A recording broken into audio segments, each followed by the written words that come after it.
I'm meteorologist Rob Kralmark here with a forecast for Northern California for the next 10 days or so. So hang with me, but I just wanted to bring this to your attention. You know, in the other side of the world, as in Northern California, we're going to go from fall into winter because the first day of winter solstice and the first official day of winter is going to be on Saturday at 8 p.m. The other side of the world is going from spring to summer, and to see stuff like this so early in their fire season in Australia is really a sign that things are not going well. This is the Sydney Morning Herald, one of the major newspapers in Australia. And not only are they looking at fires, they've had hazardous purple air, dangerous smoke for almost a month. And they're looking at more in the future. Just the satellite image from Thursday was horrifying. Each red dot here is an active wildfire. In that part of the world, they call it a bushfire, but you can see there are dozens. The smoke is going offshore. We see this pattern in Northern California very often in late summer and during the fall. But this is happening, and it's been happening, and this is already one of the worst fire seasons they've ever had in Australia, number one. Number two, they still have months and months and months to go. And not only that, they've been doing this. Their heat records are absolutely astronomical, shocking, and scary. For example, in the month of December, which again, for an equivalent, this would be like June in Northern California, their average temperature for the country and the continent was 105.6 degrees. Folks, that is off the charts, and that's a brand new record for them. I want to switch gears and get to what we all care about here. This is what we're looking at for the next several storm cycles. I want to let you know, this is a tip, this is very useful.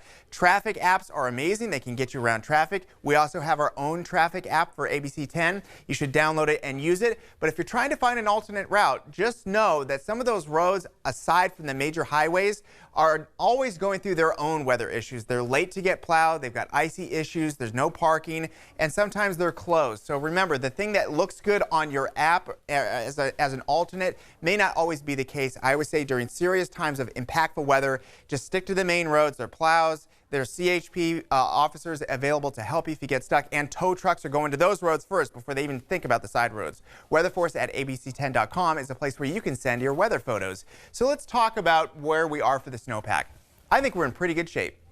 I think we're looking at snow that is way above average for the whole state and much better than last season. Rain in the bucket. It's kind of give and take. Some places are above, some places are below, but we're not drastically below like we were for October and November. Things have turned around, and we're in a consistent storm cycle. So over the next 10 days, we're going to be watching a couple different things. For your Friday going into the weekend, big storm in the Pacific Northwest. Big area of low pressure. It's tapped into moisture. It's going to nail Seattle, Portland, and some of those spots. And for Northern California, it just kind of sweeps through. So we're going to notice a couple things. First of all, we're going to get to the wind.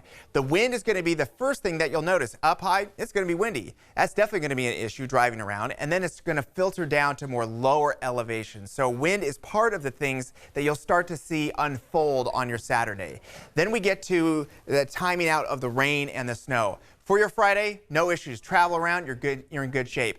Saturday is windy, but no rain, no snow. You're in good shape. As far as when this actually comes through, watch out. Hour by hour, it'll be filtering in during the day on Sunday. Valley rain, heavy at times. Sierra snow will be mostly moderate but heavy at times. And grand total between Saturday night, which is the earliest we'll see the flurries, to Monday morning, these totals may not look that impressive, but you have to consider what time of year this is. This is a time of year close to Christmas where many people are making the drive the only time that they'll do it the whole season, so they're not used to driving in the snow. So you've got chain controls, you've got delays, and for the passes that are open, like Donner, which is I-80, Echo, which is Highway 50, Lassen, which is just a good benchmark national park for some of the higher totals that you're going to see, Carson and Ebbets. Carson is 88, the Carson Spur in the pass, about a foot of snow. Sonora, below that, so that's Highway 4, you're going to see 6 to 8. Ebbets is Highway 4, Sonora is 108.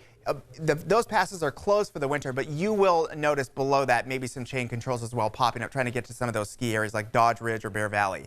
So we've got our Sunday storm. I just want to highlight this.